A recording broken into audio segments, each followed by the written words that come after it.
de marzo del 2014, alrededor de las 9 de la noche justo en la estación del tren ubicado en la ciudad de Kunming, al suroeste de China, tuvo lugar un ataque perpetrado por un grupo de hombres, supuestamente de diferente nacionalidad, quienes se hicieron pasar por pasajeros, armados con armas blancas.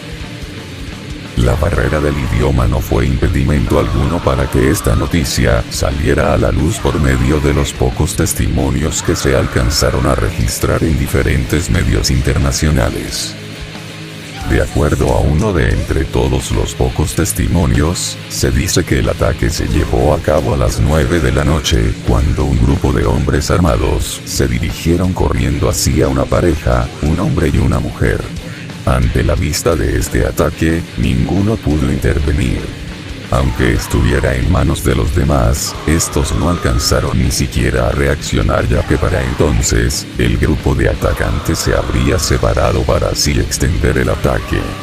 Por otro lado, la mujer quien narra este testimonio concluye con su experiencia, diciendo que tanto ella como otras personas tuvieron que protegerse debajo de una mesa.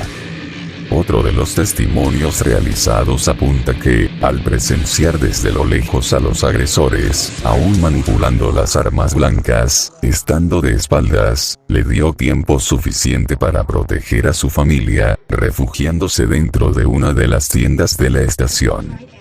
Al final, parte de los atacantes lograron ser abatidos por la policía esa misma noche. Tiempo después, se arrestaron a 3 implicados más.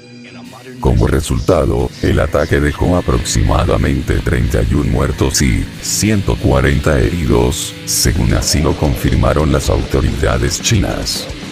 Aunque nada de eso terminaría aquí, ya que el gobierno chino culpó del atentado a un grupo de la región de Xinjiang, presumiblemente de tendencias islamistas.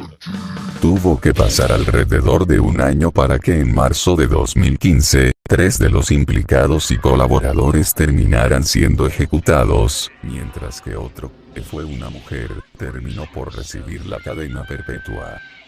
Se sabe que el gobierno chino, cada que pueden, intentan censurar este tipo de incidentes, aunque esta vez, al ser un evento trágico difundido por otros países, no tuvieron otra opción, ya que el ataque no hizo más que aumentar la sensación de inseguridad en el país, incrementando la seguridad dentro del transporte público.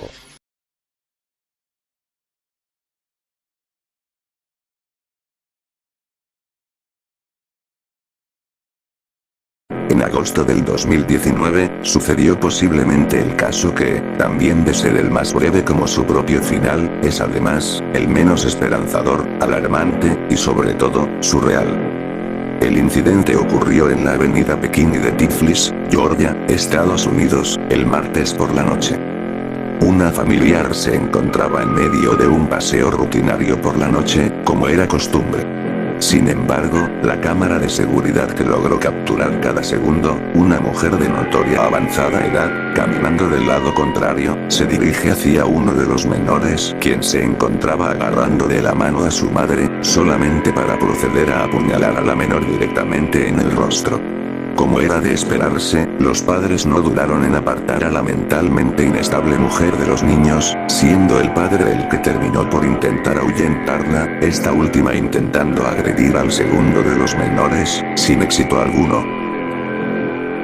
Las denuncias no tardarían en hacerse presentes hasta que, finalmente, los oficiales de la división Beixaburtaro del departamento de policía de Tbilisi, lograron detener a la mujer quien se le colocó el seudónimo, Ties, tras haberle causado intencionalmente lesiones graves a la salud del menor.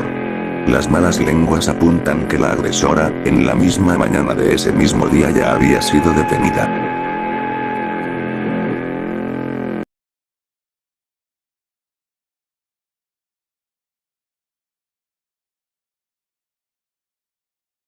A finales de abril del 2023, una madre soltera de nombre, Olivia Nazarian, fue arrestada tras haber asesinado y posteriormente, comerse partes del cuerpo de su hija de 2 años, en el municipio de Kitengela, Kenia. Este caso, aunque generó una entendible controversia en los medios locales, difundiéndose en los medios del mismo país, al igual que los demás casos, no alcanzaron a difundirse lo suficiente por los medios internacionales. Olivia Nazarian, al momento del incidente contaba con 24 años. Algunos medios afirman que, tras haber discutido con el padre de la menor, esto fue lo que la orilló a acabar con la vida de Gloringer y de tan solo 2 años de edad, generando con el tiempo, incluso en ese mismo momento, conductas frenéticas. Existe un fragmento filmado por uno de los vecinos, documentando cada segundo de la tragedia, en el cual, a pesar de la distancia, se le puede ver a la desnaturalizada madre, fuera de nuestra comprensión, totalmente desnuda, se pone a cantar canciones infantiles, mientras aún continúa apuñalando a la menor. Puede que existan 2 versiones de lo acontecido, desde el camarógrafo filmando todo en persona, aunque también se asegura que existe una versión filmada por otros vecinos, quienes se encontraban desde las afueras de la residencia, presenciando el ataque desde una de las ventanas solo para intentar acceder a la fuerza sin éxito alguno. Después de un incierto tiempo, la policía finalmente había arribado al lugar, encontrando a la madre ya desmayada. Los pocos muebles que rodeaban el macabro crimen, apenas siendo salpicados. El emblanquecido piso se había teñido por un enorme charco carmesí. Y finalmente, el cuerpo de la niña en las peores e inimaginables condiciones posibles. Nazarian sería finalmente arrestada y puesta bajo custodia policial. Por un momento, se tenía la idea de que el crimen podría estar relacionado con algún tipo de padecimiento mental, ya que Nazarian había mostrado un comportamiento extraño en los días previos al incidente. Incluso se ha estado intentando defender a la autora de la tragedia, argumentando que padecía de una avanzada depresión.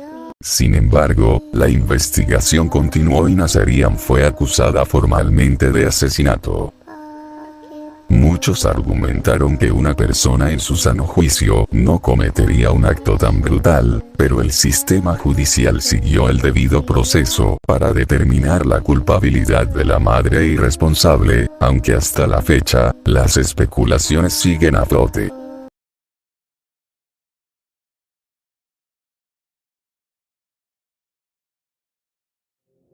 En diciembre del 2014, la ciudad de Peshawar, Pakistán, se vería afectada por uno de los peores ataques registrados dentro de un plantel escolar que, eventualmente, sería descrito públicamente como una crisis nacional. Dicho suceso tomó lugar dentro de las instalaciones del auditorio de una escuela pública militar. Perpetrado por el grupo talibán pakistaní, Tehrik-e-Taliban Pakistán, afirmaron que un ataque se avecinaba, esto bajo la idea de que, para el ejército, nuestras familias son el objetivo, tomando de referencia las operaciones realizadas por el ejército ocurridos entre las zonas rurales de Khyber y Waziristán del Norte.